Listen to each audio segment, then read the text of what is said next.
You may have heard that Sega, once crowned king of the gaming world, lost the console wars to Sony and Nintendo. But do you know why? It wasn't because they produced substandard hardware or a poor selection of games. In reality, a flawed business plan became the leading cause of Sega's downfall.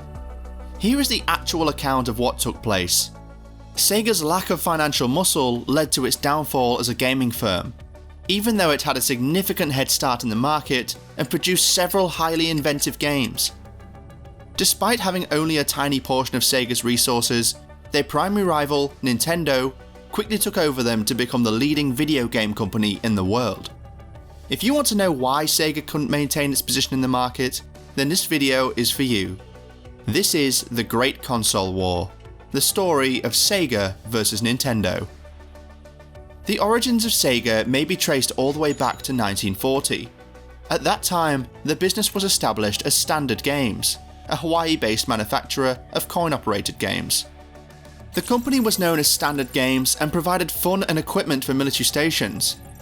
Sega relocated to Japan in 1952, changing its name to the Service Games of Japan.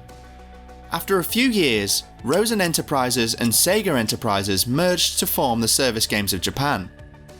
The SG-1000 was the first console system created by Sega back in 1980. The gaming console was a huge hit and made over $200 million. Sega has become a well-known brand today. It's known for thrilling video game franchises such as Sonic the Hedgehog and Streets of Rage. It was founded by Nihon Garaku Busan in the 1940s. Nihon Garaku Busan was a producer of slot machines and jukeboxes and an importer of coin-operated arcade games in Japan. However, the business started creating its arcade games with Periscope in 1966, which was an unexpected hit. As a result, arcade game development continued, further cementing Sega's position in the gaming industry. Sega was acquired by the American company Gulf and Western Industries in 1969. However, Rosen continued to serve as its CEO until his resignation in 1982. The Gulf and Western established Sega Enterprises in 1974, and it released its first game, the Pongtron, in 1973. From then on, Sega expanded and finally became the industry titan it is today. Sega remained a crucial participant in the gaming business, despite shifting its focus from arcade machines to home consoles, partly because of its early push into arcade game production. In 1969, Sega was sold to the American conglomerate Gulf and Western Industries, although Rosen stayed CEO. In 1973, Sega released Pongtron, its first video game.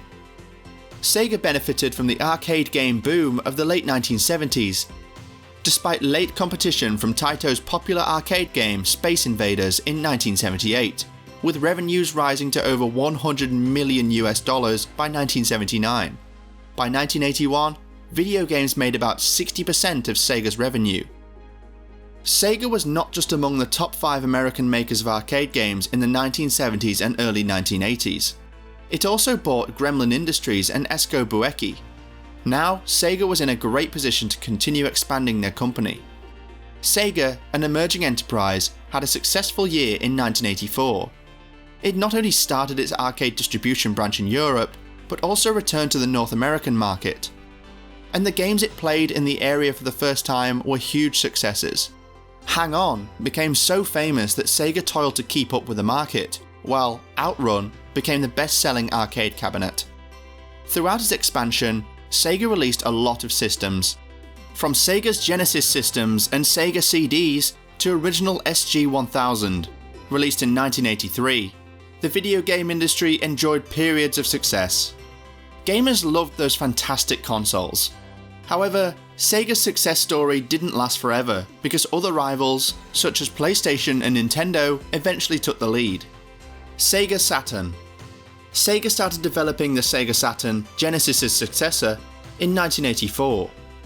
The company wanted to offer a less expensive way into the 32-bit era and a system that would work with Saturn. To accomplish these goals, Sega released the 32X, a Genesis add-on that allowed it to play 32-bit games. Although the 32X was not as powerful as the Saturn, it was substantially less expensive, making it a desirable alternative for gamers on a tight budget. Gamers who wanted to play Genesis and Saturn games had to buy two different systems, because the 32X wasn't compatible with Saturn. The 32X was ultimately a commercial disaster, and Sega stopped making it. However, the company's attempts to produce a reasonably priced 32-bit console established the groundwork for its success with Dreamcast in the 64-bit era. Dreamcast. The Dreamcast was Sega's last home video game console. The game console was revealed in Japan on November 27, 1998, and successfully sold out its stock of 150,000 units. Because it was the first game console with a built-in modem for online play, the Dreamcast was remarkable. Dreamcast was unquestionably innovative for those who were fortunate enough to use it. The Dreamcast was ultimately unable to compete against its rivals, the Sony Playstation 2 and the Nintendo GameCube, despite its cutting-edge features and promising beginnings. As a result, Sega stopped production less than 3 years after the Dreamcast's release. Despite its brief existence, professional gamers remember the Dreamcast fondly.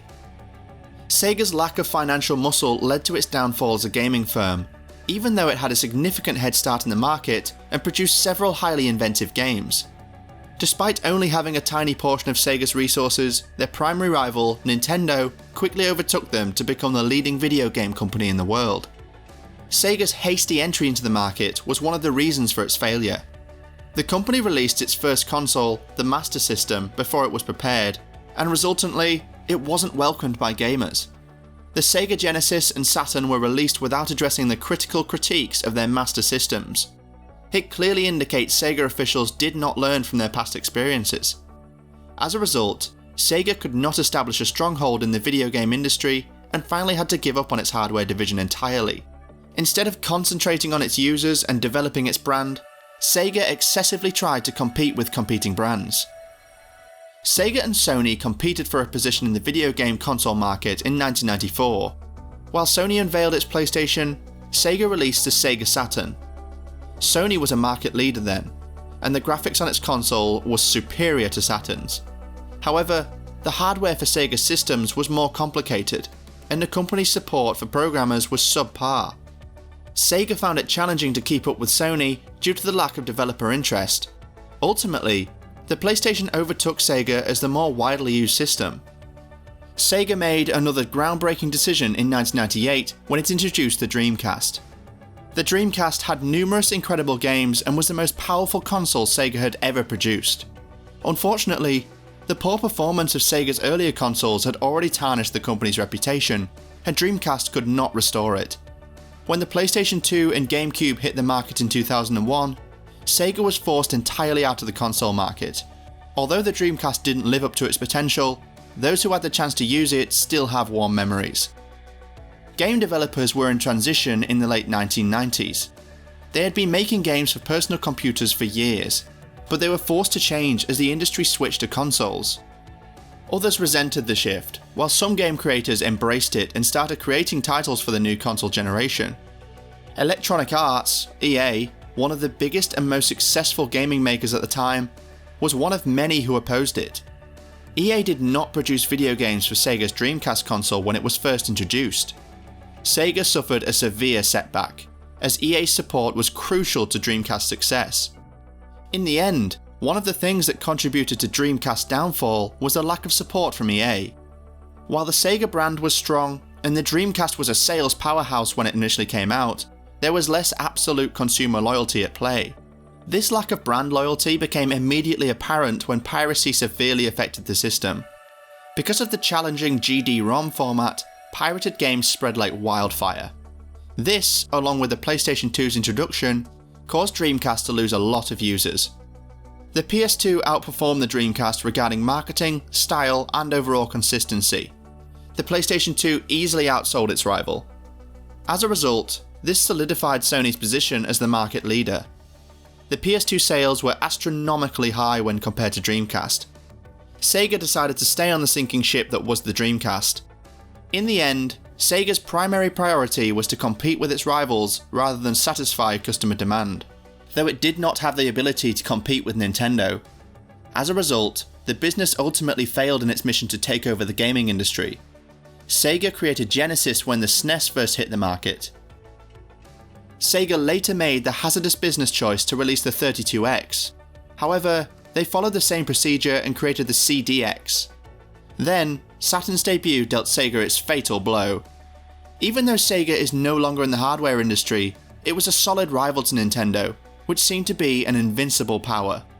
Now, gamers are still divided on who succeeded in the 16-bit console battle, with both Sega and Nintendo arguably having fair claims to the throne. The conflict between Sega's Japanese and American branches was a factor in the company's demise. Sonic the Hedgehog, for instance, was created as a mascot to attract Western gamers to Genesis. He was made by Japanese employees under close American supervision.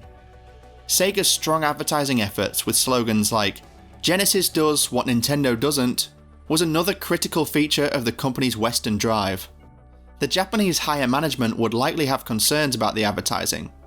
Therefore, SOA Executive VP Shinobu Toyoda purposefully kept them a secret until it was too late to stop them. Sega was famous for using celebrities to court consumers on their consoles. The fact that Michael Jackson contributed to Sonic the Hedgehog 3's music was an open secret that has since gained widespread acceptance.